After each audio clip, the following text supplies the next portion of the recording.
तो हेलो बच्चों, मैं आप लोगों का रोहन हमारे YouTube channel smile education point में स्वागत करता हूं। तो बच्चों, पढ़ाने से पहले हमारे YouTube channel smile education point को लाइक, शेयर, सब्सक्राइब और कमेंट जरूर कीजिए और पास में जो बेल आइकॉन है उसमें ऑल नोटिफिकेशन बटन ऑन कर दीजिए, जिस कारण कि हमारे YouTube चैनल में जो भी वीडियो अपलोड होगा आप सभी के पास पहुंच पाएगा।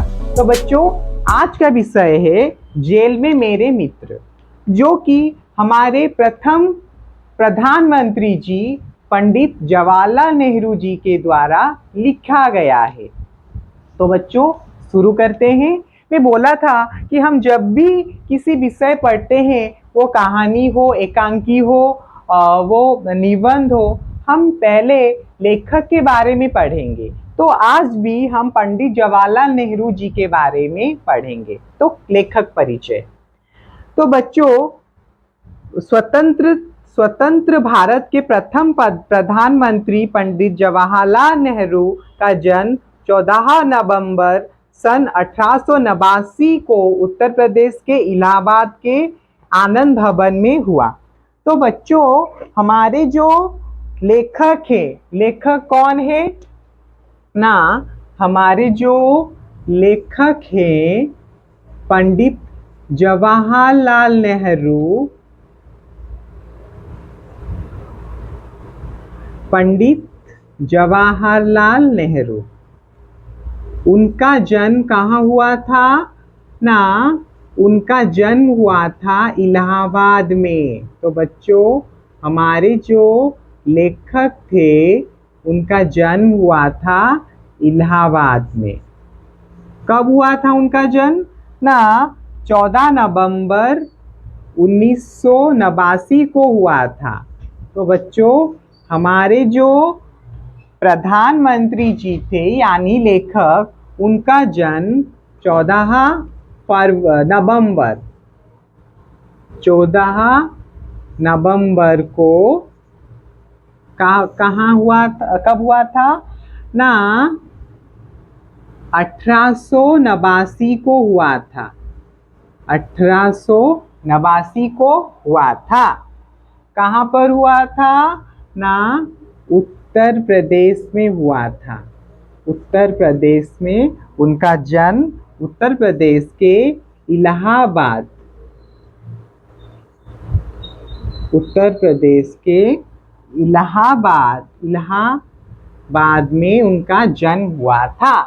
तो स्वतंत्र भारत के प्रथम प्रधानमंत्री पंडित जवाहरलाल नेहरू का जन्म 14 नवंबर सन 1889 को हुआ था।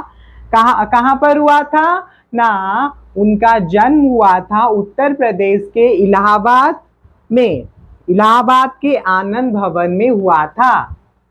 इलाहाबाद के कहाँ हुआ था ना? इलाहाबाद के आनंद भवन में हुआ था। तो बच्चों, हम जानते हैं स्वतंत्र भारत के प्रथम प्रधानमंत्री थे हमारे जवाहरलाल नेहरू, जो कि एक लेखक भी थे। तो उन्होंने यह जेल में मेरे मित्र लिखा है। तो बच्चों, उनका जन्म हुआ था 14 नवंबर 1889 को इलाहाबाद के जो हम अब प्रयागराज बोलते हैं, इलाहाबाद के आनंद भवन में हुआ था। उनके पिता पंडित मोतीलाल नेहरू अपने समय के प्रतिष्ठित वकील थे, जिन्होंने अपने ज्ञान और तर्क शक्ति से बहुत नाम कमाया था। उनके जो पिता थे, कौन थे उनके पिता? उनके पिता थे मोतीलाल नेहरू। आप सभी जानते हैं उनके पिता का नाम था मोतीलाल नेहरू। पिता का नाम क्या था? मोतीलाल नेहरू।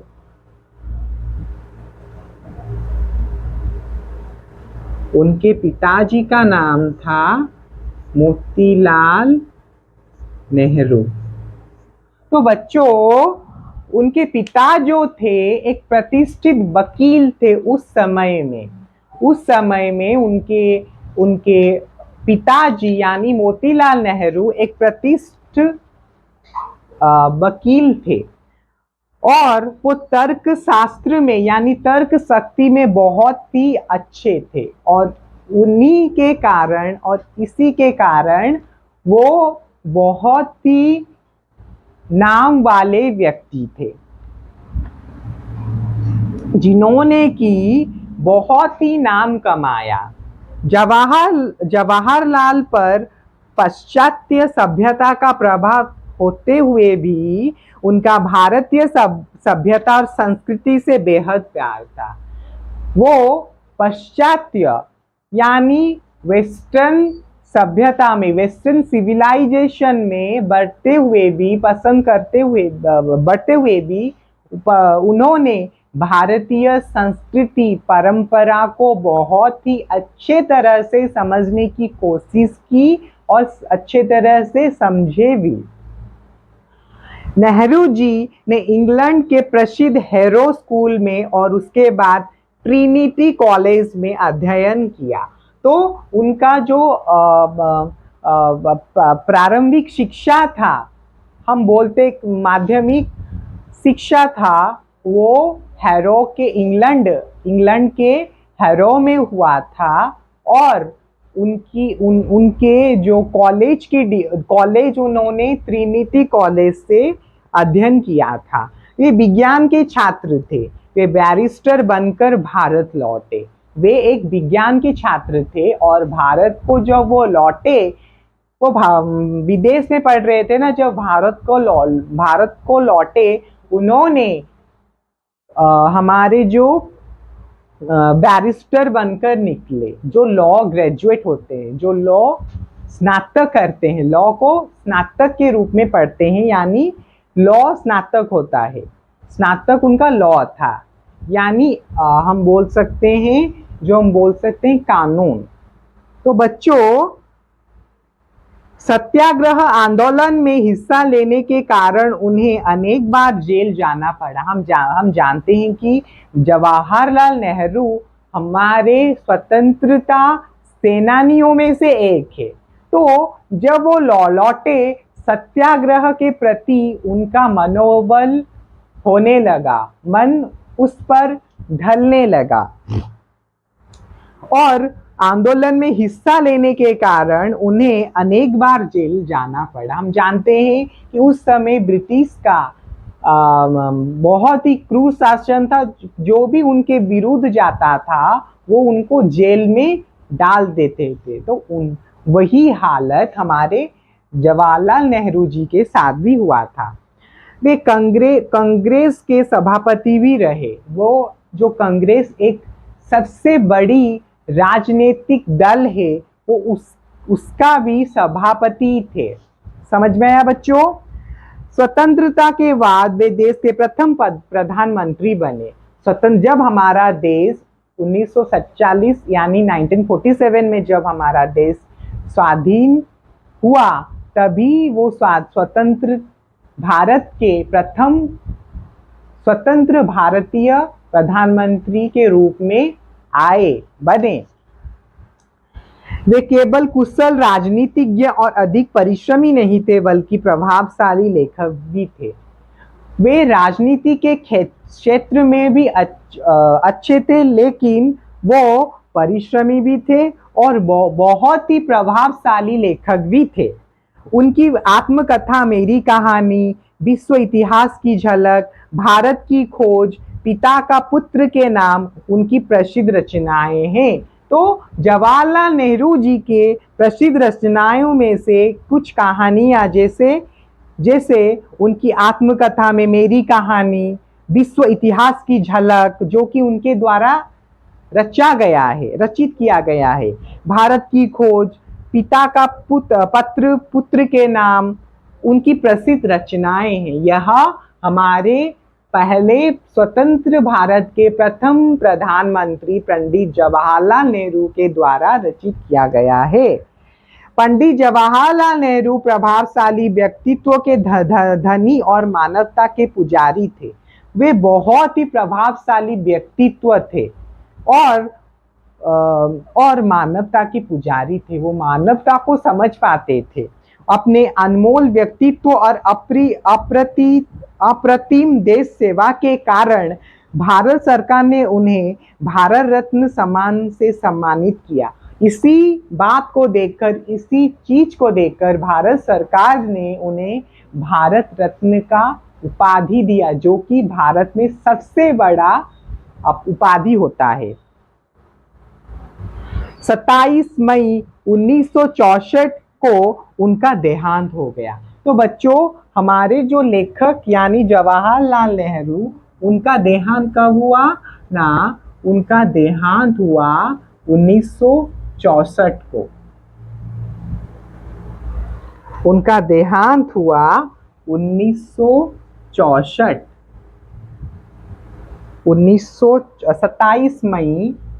27 मई 1964।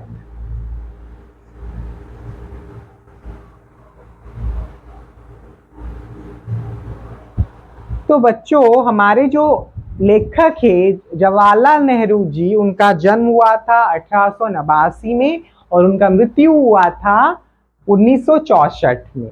तो बच्चों, यह था हमारे प्रथम प्रधानमंत्री, स्वतंत्र भारत के प्रथम भारतीय प्रधानमंत्री पंडित जवाहरलाल नेहरू, जो कि बहुत ही प्रभावशाली व्यक्तित्व के रूप में जाने जाते थे और जाने भी जाते हैं अभी भी, और बहुत ही प्रभावशाली लेखक भी थे।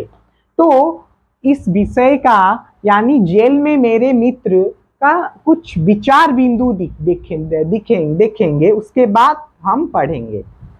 तो विचार बिंदु में देखिए बच्चों ना, स्वतंत्र भारत के प्रथम प्रधानमंत्री पंडित जवाहरलाल नेहरू महान स्वतंत्रता सेनानी थे। स्वतंत्रता आंदोलन के दिनों में उन्हें अनेक बार जेल जाना पड़ा। तो जो प्रधानमंत्री जवाहरलाल नेहरू थे, वो भारत के एक स्वतंत्रता सेनानियों में से एक स्वतंत्रता सेनानी थे, जो कि स्वतंत्रता आंदोलन के दिनों में अनेक बार उनको जेल जाना पड़ा। अपने जेल जीवन के दौरान नेहरू जी के आसपास पाए जाने वाले जीव जंतुओं का अच्छा अध्ययन किया। तो जेहेतु हमारे जो प्रधानमंत्री यानी लेखक है, वो जेल में रहते थे, एक विज्ञान के छात्र थे, वो उन कीड़े मकोड़ों जीव जंतुओं के प्रति जब जेल में थे, जेल में तो और कुछ भी नहीं मिलेगा ना, कुछ बाहर भी नहीं जाना पड़ेगा, उस 4 दीवारों के बीच ही रहना पड़ेगा ना। तो उन 4 दीवारों में जो रहते थे, वो उन 4 दीवारों में जो भी चीज वो देखते थे, जो भी जीव जंतुओं को देखते थे, उनका विश्लेषण करना शुरू कर दिया। इन्हीं अनुभवों को उन्होंने बड़े सरल, सरस और सजीव रूप में यहाँ प्रस्तुत किया है, जो कि इस विषय जेल में मेरे मित्र में उन्होंने बहुत ही सरल और सहज भाषा में वर्णित किया है, रचित किया है, लिखा है।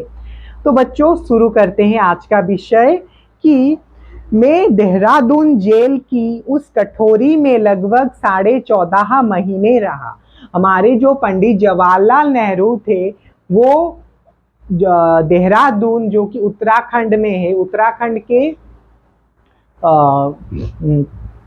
हम बोल सकते हैं कैपिटल देहरादून में उन्होंने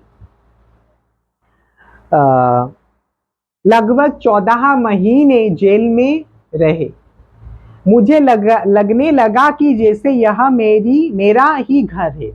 उनको, आप बच्चों जानते हैं कि आप जिस घर में, वो तो 14 महीने रहे। हम जब छोटे जब हम रहते हैं, तो हम जिस घर में रह के आते हैं, तो जब हम छोटे से बड़े हो जाते हैं, तो हमें वो उसमें एक आंतरिकता होता है, मन में एक इमोशन होता है उस घर के प्रति। तो उसी तरह हमारे जो प्रधानमंत्री थे, उनका वही हालत हुआ था, जो कि वो उस समय जेल में जब रहे थे 14 महीने, तो उस समय उनको उन जेल भी अपना घर लगने लगा। मैं उसके कोने कोने कोने से परिचित हो गया। मैं उस चारों दीवारों के कोने कोने से परिचित हो गया। परिचित, बच्चों कुछ शब्दार्थ लिख लो, कुछ शब्दार्थ लिख लो।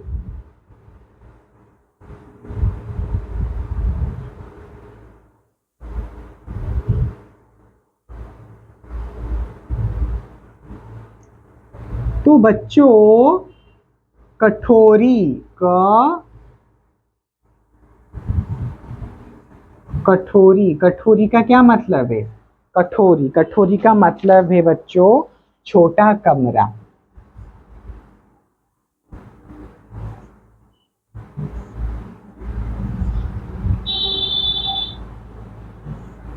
कठोरी का मतलब है बच्चों छोटा कमरा। उसके बाद परिचित, परिचित का अर्थ लिखो बच्चों।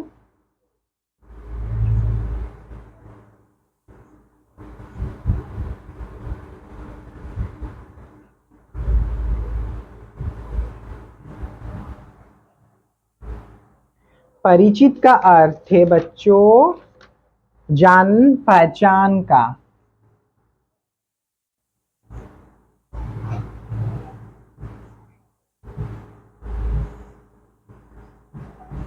जान पहचान का।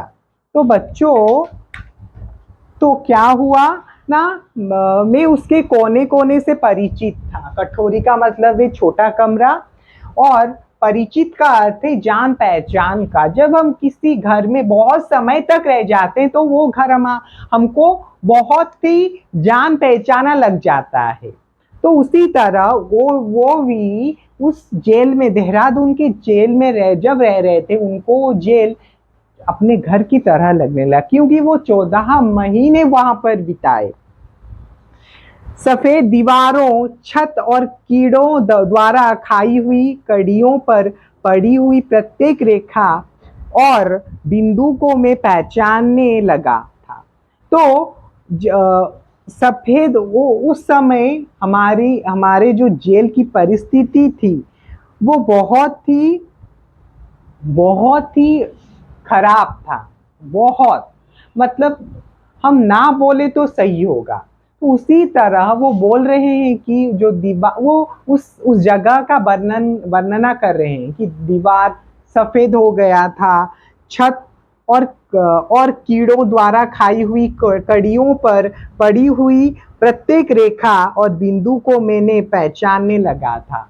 वो जो कड़ी वो पहने हुए थे, वो कड़ी को मतलब जो जंग कहते हैं ना, वो खा गया था। तो यह सब चीज उस समय उस जगह का क्या हाल था वो इसमें वर्णना कर रहे हैं। तो बच्चों, कड़ियों आप बोलोगे कड़ियों क्या है? कड़ियों, देखो बच्चों, कड़ियों का अर्थ है लगाम, छोटी धरन। लगाम, छोटी धरन।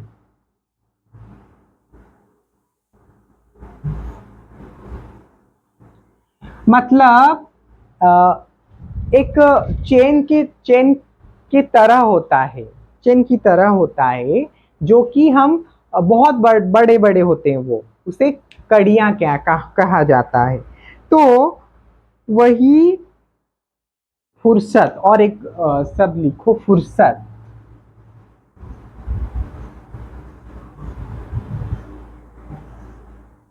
फुर्सत का अर्थ है खाली समय।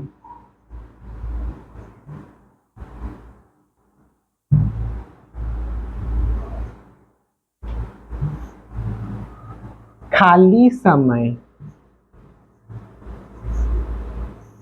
तो बच्चों, फुर्सत का अर्थ है खाली समय, और कीड़ा का अर्थ है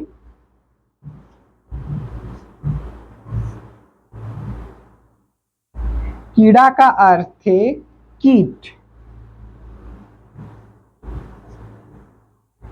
यानी रेंगने वाला या उड़ने वाला जंतु।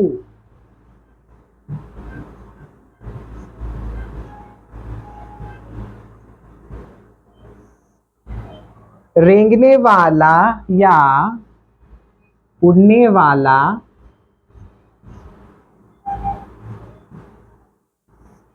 रेंगने वाला या उड़ने वाला जंतु। तो उसी की बात कह रहे हैं कि जो जो उनके वो जहां पर रह रहे थे वो बहुत ही खराब था, वो जेल बहुत ही खराब था।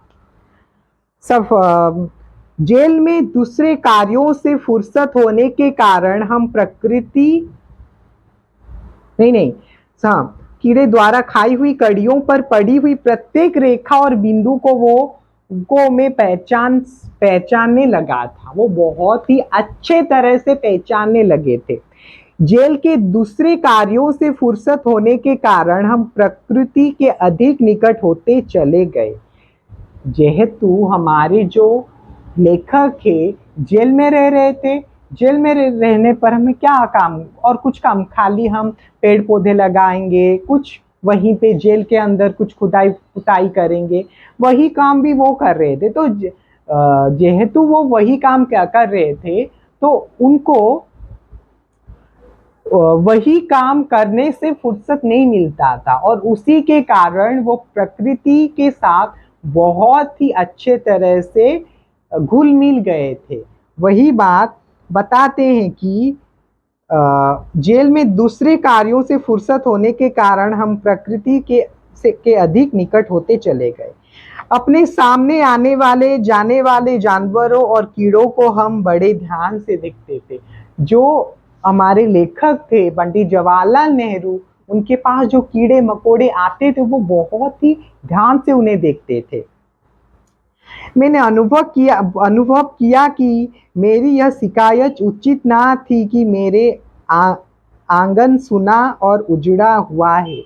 उनके यह बात मतलब जेलर को शिकायत करने से, जेलर को शिकायत करते हैं ना कि हमारा यह रूम अच्छा नहीं है, यह नहीं है, तो वो नहीं कर रहे थे, मतलब वो शिकायत नहीं कर रहे थे। क्योंकि बच्चों जो हमारे पंडित जवाहरलाल नेहरू थे वो कीड़े मकोड़ों जीव जंतु के साथ बहुत ही अच्छे तरह से उनको अध्ययन करना शुरू कर दिया, उनको विश्लेषण करना शुरू कर दिया, तो उनको वो अच्छा लगता था। हाँ, मैंने पाया कि वह तो जीवों से भरा हुआ है। उन्होंने पाया कि जो उनका आंगन था वो जीवों से भरा हुआ था। जो उनका आंगन था वो जीवों से भरा हुआ था। तो वही बात कह रहे हैं। और एक शब्दार्थ लिखो बच्चों, उजड़ा का अर्थ है बर्बाद।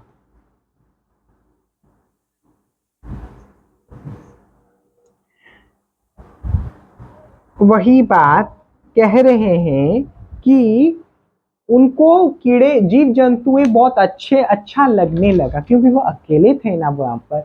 अब बच्चों जानते होंगे कि जब आप अकेले घर में रहे होगे तो आपको अच्छा नहीं लगे, कुछ भी अच्छा नहीं लगेगा।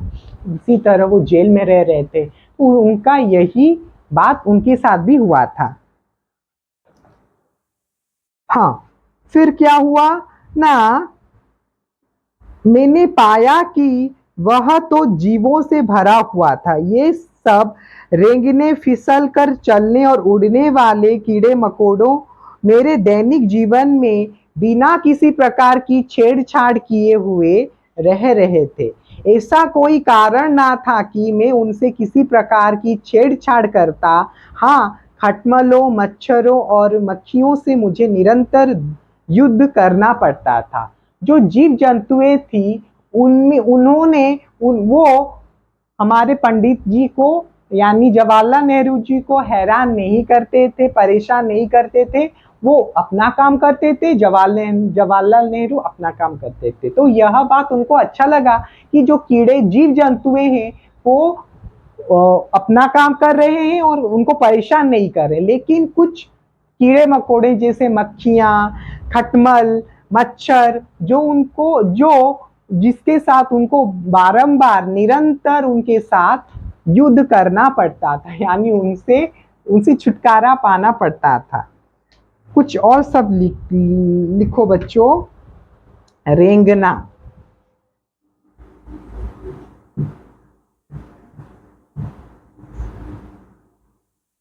रेंगना का अर्थ है बच्चों धीरे धीरे चलना।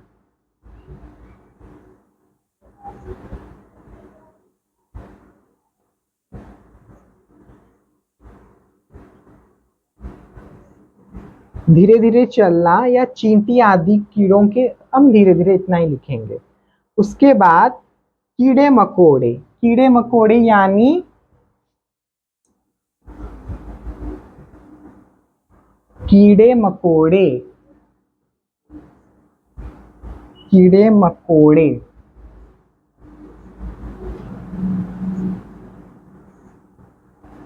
कीड़े मकोड़े यानी कीट पतंग, कीट पतंग मतलब इंसेक्ट हम जो इंग्लिश में बोलते हैं, तो वो कीड़े मकोड़े का वही अर्थ होता है। दैनिक यानी प्रतिदिन,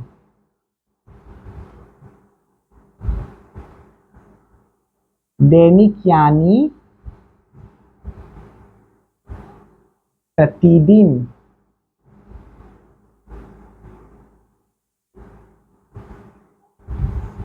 प्रतिदिन। और छेड़छाड़ यानी हंसी दिल्लगी,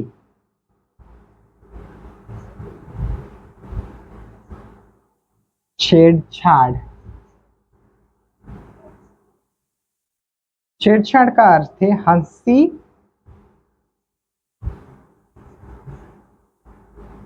हंसी दिल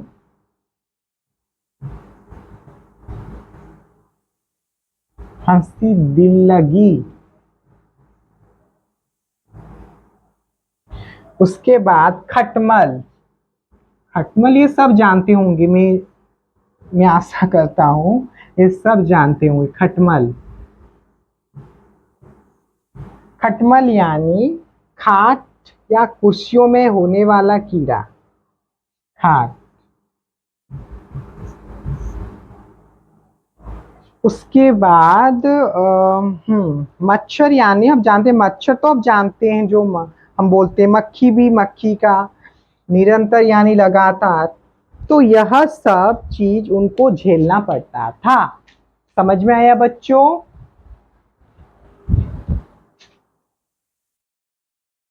तो बच्चों हमने पढ़ा कि कैसे हमारे जो जवाहरलाल नेहरू जी थे वो कीड़े मकोड़ों के साथ कैसे उनका बातचीत होता था, वो किस किस तरह उनको विश्लेषण करते थे, हमने पढ़ा। फिर हम क्या पढ़ेंगे ना, यहाँ पर वृक्ष थे, वहां गिलहरियों के झुंड मजे से घूमते रहते थे। जो ऑब्वियसली आप जानते होंगे, अगर पेड़ होंगे तो गिलहरी तो रहेंगे ही ना। वही बात बताते हैं कि गिलहरी भी रहते थे। गिलहरियां बिल्कुल ना डरती और साहस पूर्वक हमारे पास आ जाती थी। जो गिलहरी होती थी वो डरती डरते नहीं थे, वो पास आ जाते थे हमारे जवाहरलाल नेहरू जी के। वे इधर से उधर भागती मानो एक दूसरी से आगे बढ़ने का खेल खेल रही हो। वो गिलहरियां ऐसे दौड़ते थे कि मानो वो उनके अंदर वो कंपटीशन लगा रहे हैं। फिर क्या हुआ ना बच्चों, मुझे उनकी अठलेखियां देखना बड़ा आनंद आता था। जो उनका अठलेखियां था यानी खेलकूद, अठलेखियां यानी, लिखो बच्चों, अठलेखियां,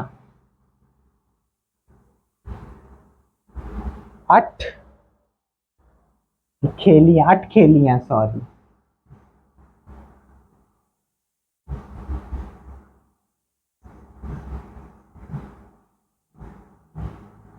अठखेलियां यानी खेलकूद।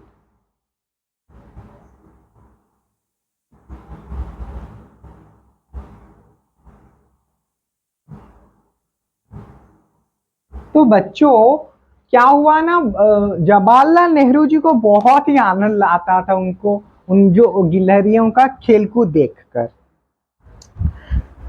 लखनऊ जेल की बात है, या तो वो देहरादून की बात कर रहे थे, अब वो लखनऊ जेल की बात कर रहे हैं, क्योंकि वो सत्य के प्रति आग्रह था। वो हमारे ब्रिटिश शासन के विरुद्ध में लड़ते थे, इसीलिए उनको जेल जाना पड़ा। तो वो बहुत बार जेल गए थे। तो पहले था वो देहरादून जेल की बात बोल रहे थे, अभी वो लखनऊ जेल की बात बोलेंगे।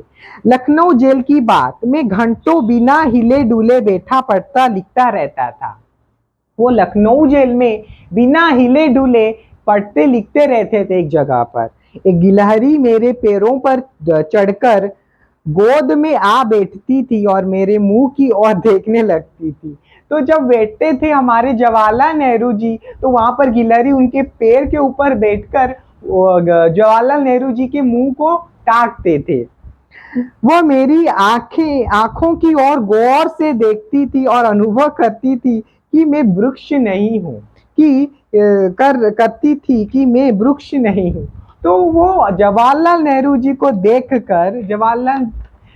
को देखकर वो बहुत कुछ सोचती थी। आप जानते हो, जानवर, आप अगर एक जानवर को, एक पशु को अगर प्यार दिखाएंगे ना, तो आपको वो प्यार दिखाएगा। तो वही बात होता था कि जब वो पढ़ते लिखते रहते थे, तो उसी समय क्या होता था ना, गिलहरी उनके पास आकर उनके मुंह को एकटक नजर में देखती थी। वही बात बोलते हैं कि वह मुझे क्या समझती रही, मैं नहीं बता सकता। वो मुझे क्या समझती थी, मुझे अब तक नहीं पता। मैं जरा सा हिलता कि वह भयभीत होकर भाग खड़ी होती थी। आप जानते हो कि गिलहरी जो होते हैं, आप ऐसे झट कर देंगे तो वो चले जाते हैं। वो बहुत ही डरपोक नहीं, वो अपनी जान को वो सोचते हैं कि हमें कोई मार डालेगा, इसलिए वो एक तिनका भी गिरने से, एक हवा, थोड़ा सा हवा चलने से भी वो डर के चले जाते हैं। वही बात बोलते हैं कि मैं जरा सा हिलता कि वह भयभीत होकर भाग खड़ी होती। कभी कभी गिलहरियों के छोटे बच्चे पेड़ों से नीचे गिर जाते थे। उनकी माताएं उनके पीछे दौड़ी हुई आती और उन्हें गेंद की तरह अपने मुंह में दबाकर सुरक्षित स्थान पर ले जाती थी। तो जब वो गिर पड़ते थे ना, तभी उनके जो माता होती थी, गिलहरी की माता, वो आकर उनको मुंह के बल पर उठाकर ले जाती थी।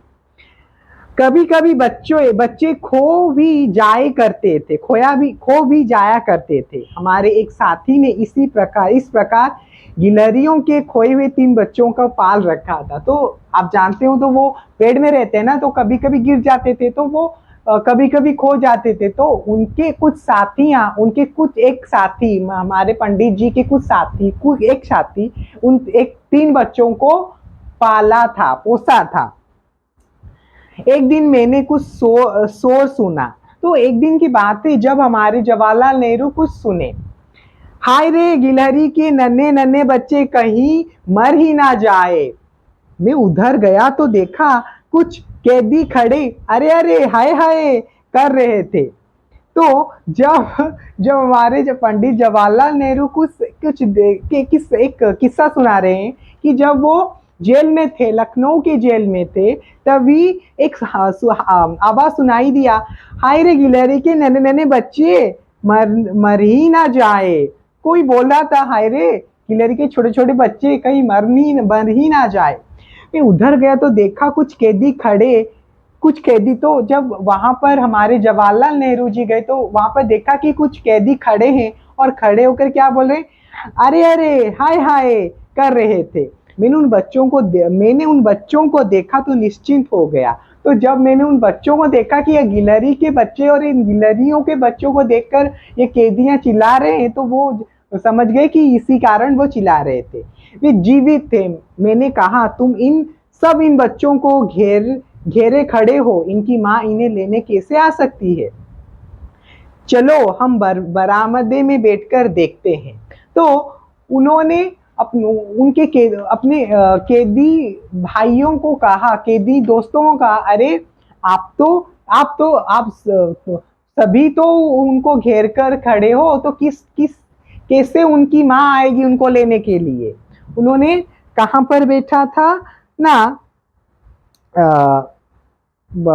एक मिनट रुको बच्चों, कहाँ पर बैठा था,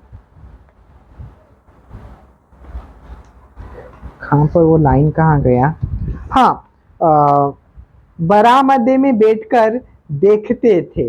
बरामदे मतलब बरंदा जो हम बोलते हैं, बरामदे वही वही कहा जाता है।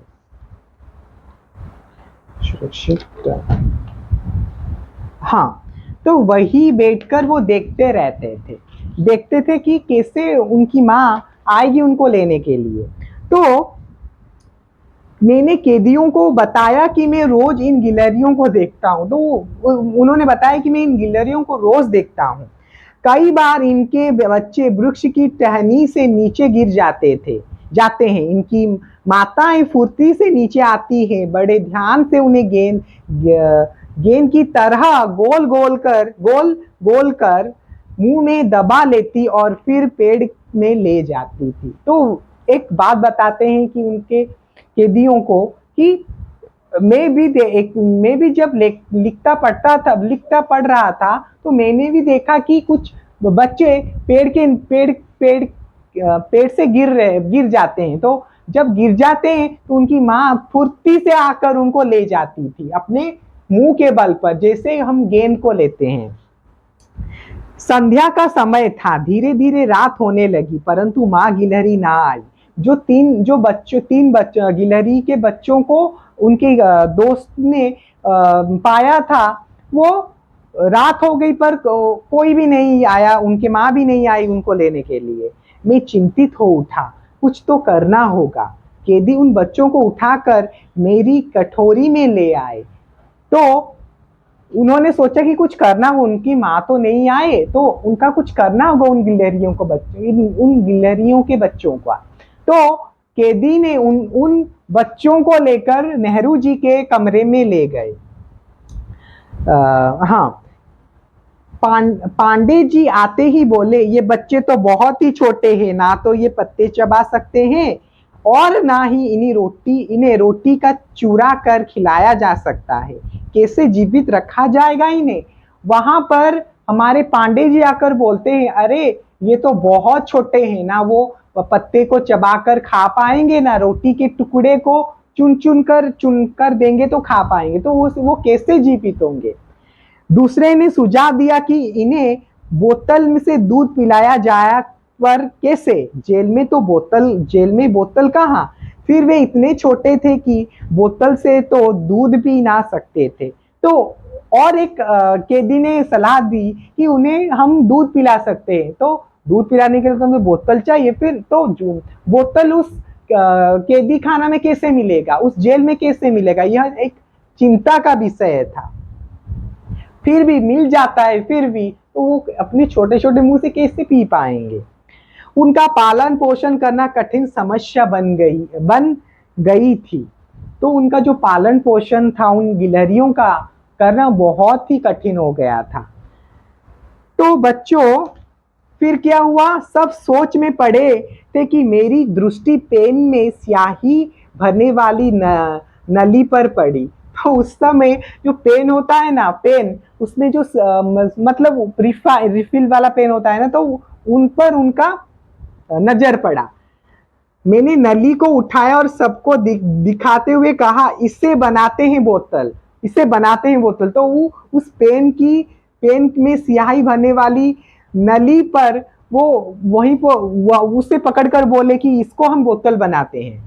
फिर शुरू हुआ नली से दूध पिलाने का प्रयास। तो उस समय नली से दूध पिलाने का प्रयास शुरू हो गया, पर नली से दूध की बूंद कभी बच्चों की नाक पर गिरती और कभी जमीन पर। कभी बच्चे मुंह ही ना खोल पाते और कभी हम नली को स्थिर ना रख पाते। सब परेशान थे कि जल्दी ही दूध ना पिलाया गया तो वे बेचारे मारे जाएंगे। तो जो सिहाई की नली थी उसमें कभी कभी वो जब पिलाते थे दूध उनको, कभी कभी उनके मुंह में घुस जाता था, कभी यहाँ पर कभी यहाँ पर, कभी कभी वो पी नहीं पाते थे। तो यह सब देखकर पंडित जी ने कहा, तो हम ऐसे चलेगा तो हम किस तरह उनको बचा पाएंगे? जेलर राम प्रसाद जी भी वो यह सब देख रहे थे। वहां पर जब वहां के जो जेलर थे राम प्रसाद जी, वो यह सारे कार्यकलाप देख रहे थे। उनके मन में कोई विचार कौंधा और वे भागते हुए वहां से चले गए। तो उस समय हमारे जो प्रसाद जी, राम प्रसाद जी, उनके दिमाग में कुछ सूझा तो वो चले गए। क्षण भर में हाथ में रुई लिए लिए आए, नली में दूध डाला, उस पर रुई लपेटी। तो कुछ समय बाद वो रुई लेकर आए राम प्रसाद जी, और रुई को नली में लपेटा। रुई दूध से गीली हो गई और गिलहरी का नन्हा बच्चा रुई चूसने लगा। चूस चूस कर बच्चे ने नली का पूरा दूध पी लिया। इसी तरह बाकी दोनों बच्चों को भी दूध पिलाया गया। तो जब राम प्रसाद जी जो वहां के जेलर थे, जो वो यह देखा तो उन्होंने रुई लाया और रुई ला के रुई को दूध में भिगोया और उसी रुई को एक बच्चे के मुंह में डाला और उस बच्चे, गिलहरी के बच्चे ने वो सारा दूध चूस लिया। और यह प्रक्रिया सभी के तीनों बच्चों पर मतलब वही प्रक्रिया से उन्हें दूध पिलाने लगे। हम सब इतने प्रसन्न थे मानो विश्व जीत लिया। अब ये तीनों बच्चे हमारे जेल परिवार के चहेते सदस्य थे। तो जब उन्होंने दूध उन बच्चों को, गिलहरियों के बच्चों को पिला दिया, तो उनको लगा कि हमने विश्व को जीत लिया। और वो जो गिलहरियों के बच्चे थे वो उनके चहीते बन गए थे, उन कैदियों के सबसे प्यारे बन गए थे, सबसे प्यारे बन गए थे।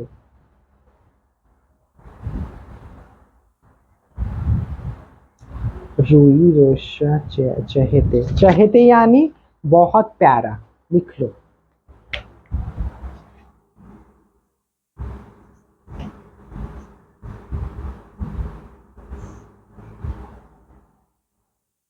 चहेते यानी बहुत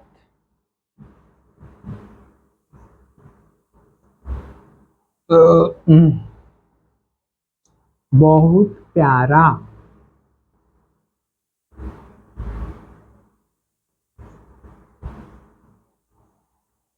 तो बच्चों यह था उस मजेदार मतलब मजेदार कुछ विषय था। तो फिर क्या हुआ ना बच्चों, देखो फिर क्या हुआ ना, हाँ फिर क्या हुआ देखो बच्चों, कहाँ गया, हाँ अल्मोड़ा की जेल को छोड़कर जितने जेलों में मैं गया वे सब कबूतरों से भरी रहती थी। अल्मोड़ा जो वहां पर जो रहते, अल्मोड़ा जेल में जब रह रहे थे, उस जेल को छोड़कर और सभी जेलों में कबूतर रहते थे। जेलों में हजारों कबूतर रहते थे और शाम को आकाश उनसे ढक सा जाता था। तो कहीं कहीं कहीं कहीं मैना भी रहती थी। तो जो अल्मोड़ा को छोड़कर और सभी जेलों में जब वो उनको कारावास हुआ तो सभी जेलों में कबूतर रहते थे। तो वो कबूतर सारा आसमान को ढक देते थे। तो वहां पर भी कुछ मैना रहते थे। देहरादून जेल की मेरी कटोरी में मैना के एक जोड़े ने अपना घोंसला बना रखा था। जो देहरादून में जब वो रह रहे थे, उस देहरादून के जेल में उनके कमरे में मैना का एक घोंसला बना दिए थे। मैना पक्षी होती है।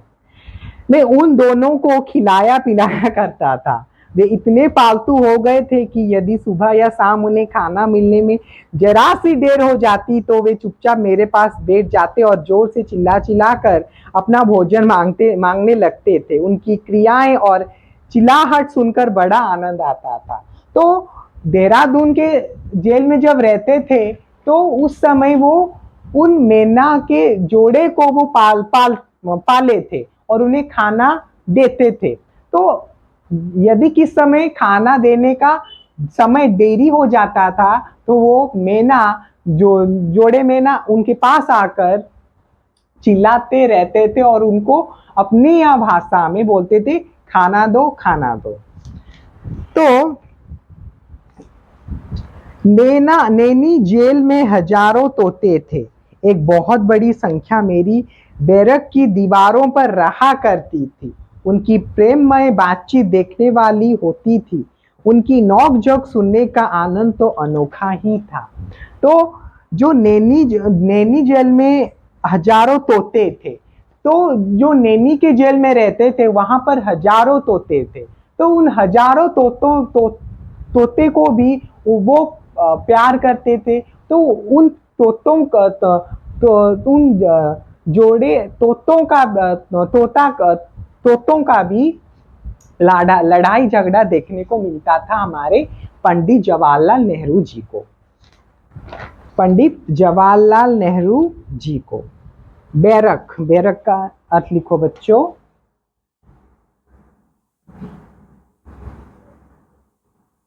बैरक का अर्थ है जेल खाने का लंबा कमरा।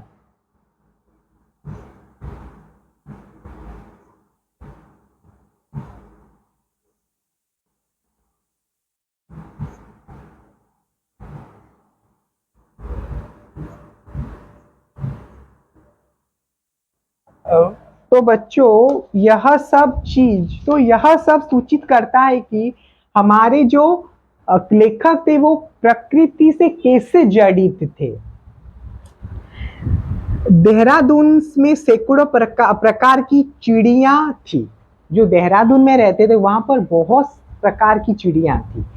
वे गाती चहचहाती मधुर ध्वनि करती थी। इनमें सर्वश्रेष्ठ कोयल की पुकार रहती थी।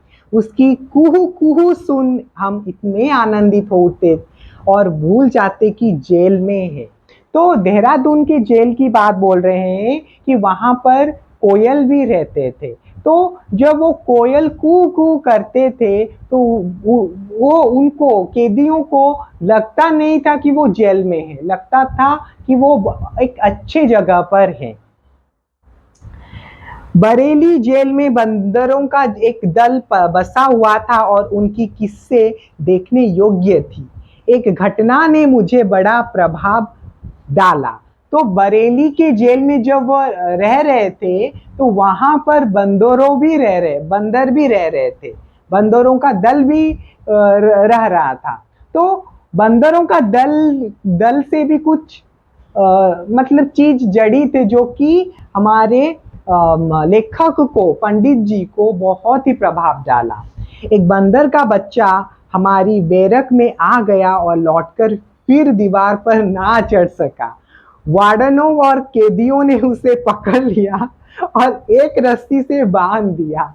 तो ये मतलब हंसी की बात है। तो जब वो कहाँ पर रह रहे थे ना, बरेली के जेल में रह रहे थे। तो उस समय क्या हुआ ना, जो वो बैरक का यानी जेल खाने का लंबा जो कमरा था उसमें एक बंदर का बच्चा यानी बंदर मतलब गिर गया और उस दीवार को चढ़ नहीं पाया। तो उस पर वार्डन और कैदियों ने उसे एक बांध कर रख दिया। मतलब कितना मजाक बहुत मजाक है यहाँ पर। मैं मतलब बहुत ही खुशीपूर्ण बात यहाँ पर झलसता है कि ऊंची दीवार के ऊपर से उस बच्चे के माँ बाप ने यह देखा। तो यह सब जो बंदर का बच्चा था तो गिर गया, तो वो नहीं चढ़ पाया ना, तो उन्होंने इसे बांध कर रख दिया था। तो यह सब चीज बंदर के जो माँ बाप थे वो सब देख रहे थे। उनका क्रोध बढ़ने लगा। आप जानते हो बंदर बहुत क्रोधी होते हैं। अगर आप उनके बच्चों को अगर पकड़ लोगे ना, आपको इतना मारेंगे आप भूल जाएंगे। उतना जो उनका जो चाटा होता है ना बहुत दर्द करता है। तो वही बात बता दे कि उनके जो माता पिता थे, जो बंदर का माता पिता था, वो वहीं पर खड़े होकर देख रहे थे। वो बहुत क्रोधित हो रहे थे। एकाक उनमें से एक बहुत बड़ा और मोटा बंदर की करता नीचे कूदा। उसने भीड़ पर सीधा आक्रमण किया। यह बहुत ही बहादुरी का काम था क्योंकि वार्डन और कैदी हाथों में बड़े बड़े डंडे घुमा रहे थे।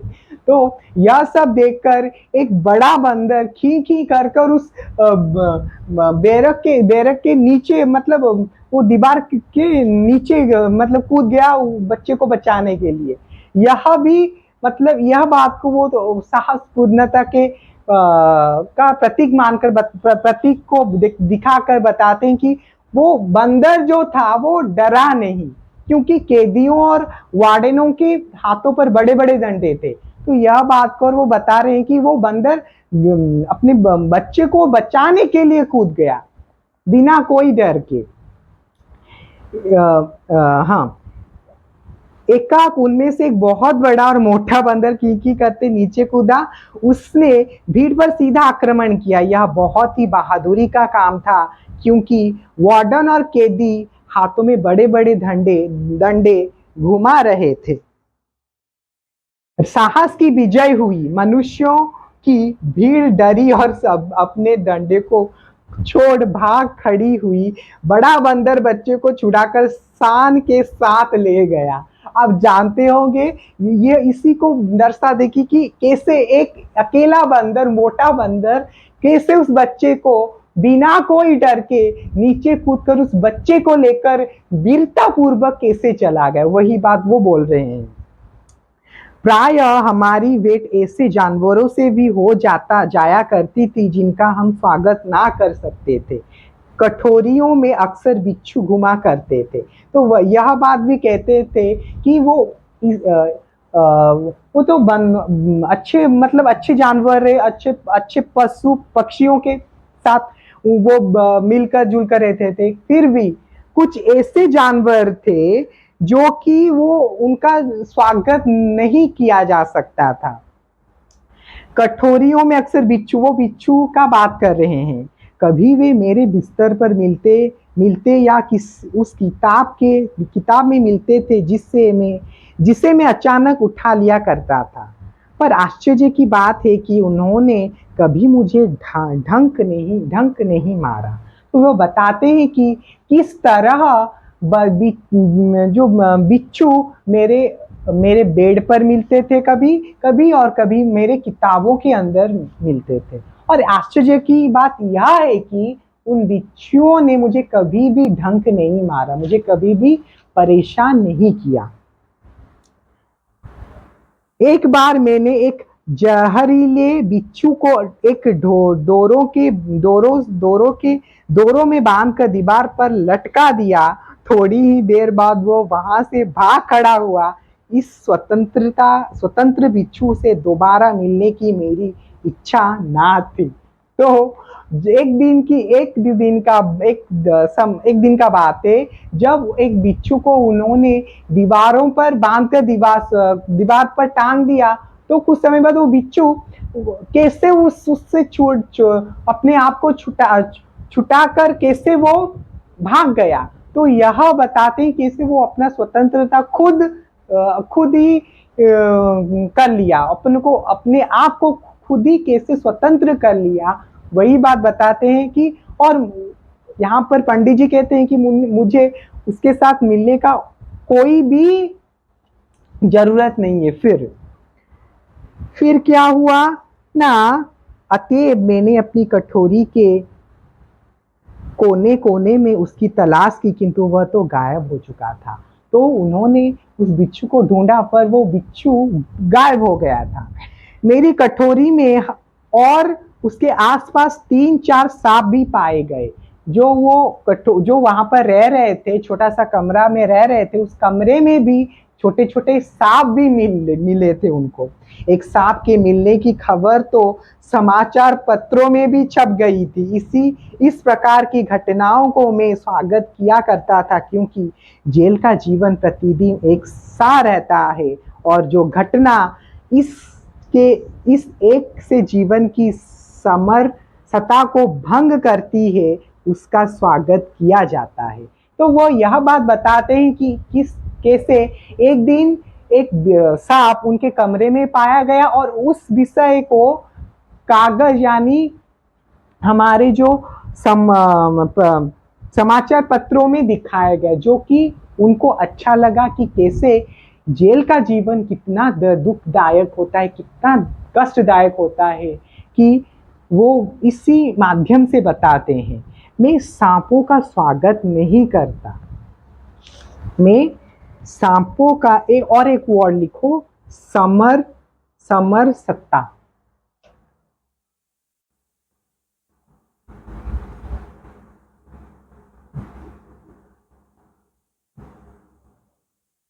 समरसता का अर्थ है बच्चों एक जैसे होने वाला भाव।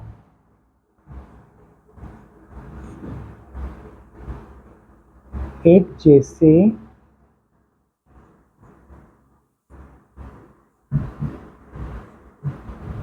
होने वाला भाव। तो वही बात बताते हैं कि कैसे किस प्रकार जेल की जो जीवन है बहुत ही दुखदायक होता था। तो बच्चों किंतु उनसे डरता भी नहीं हूँ जैसे अन्य लोग डरते हैं। यद्यपि मैं उनके काटे जाने से डरता हूँ और सांप को देखता हूँ तो उससे अपनी रक्षा भी करता हूँ, लेकिन मेरे हृदय में किसी प्रकार की घबराहट या भय पैदा नहीं होता। तो वह बताते हैं कि मैं उन सांपों को देखता था, जहरीले जानवरों को देखता था, फिर भी मुझे उनसे डर नहीं लगता था, लेकिन मेरे हृदय में किसी प्रकार का घबराहट या भय पैदा नहीं होता था, क्योंकि वो एक प्रकृति को सहारने वाले, प्यार करने वाले व्यक्ति थे। जीवों और कीड़े मकोड़ों से मेरी भेंट जितनी जेल के अंदर हुई उतनी जेल के बाहर नहीं हुई। वो बताते हैं कि कीड़े मकोड़ों से जो उनकी भेंटघाट हुई वो जेलों के बाहर जितना ना हो पाई उतनी जेलों के अंदर हुई। वे मुझे अपने मित्र जैसे ही लगे और थे भी। वो जो कीड़े मकोड़े थे, जानवर थे, जीव जंतुएं थे, वो अपने दोस्त की तरह, अपने मित्र की तरह लगे थे और लगे हैं और लगे भी थे, क्योंकि वे मेरे अकेलेपन के संगी साथी थे। क्योंकि यह बात इसीलिए कह रहे हैं क्योंकि वो जो जीव जंतुएं हैं वो लेखक को, पंडित जवाहरलाल नेहरू जी को अकेले समय में अपना मित्र उनके साथ रहे थे। तो बच्चों यह था पंडित जवाहरलाल नेहरू की आत्मकथा से लिया गया एक छोटा सा कहानी, जो कि बहुत चीज़ों पर प्रकाश डालता है कि कैसे जो जेल का जीवन होता है कैसे अच्छा नहीं होता, कितना दुखपूर्ण होता है। तो बच्चों इसके साथ में यह था हमारा विषय। अगर आपको यह वीडियो अच्छा लगा तो हमारे YouTube channel smile education point को लाइक, शेयर, सब्सक्राइब जरूर कीजिए और पास में जो बेल आइकॉन है उसमें ऑल नोटिफिकेशन बटन ऑन कर दीजिए, जिस कारण कि हमारे YouTube चैनल में जो भी वीडियो अपलोड होगा आप सभी के पास पहुंच पाएगा। इसके साथ धन्यवाद।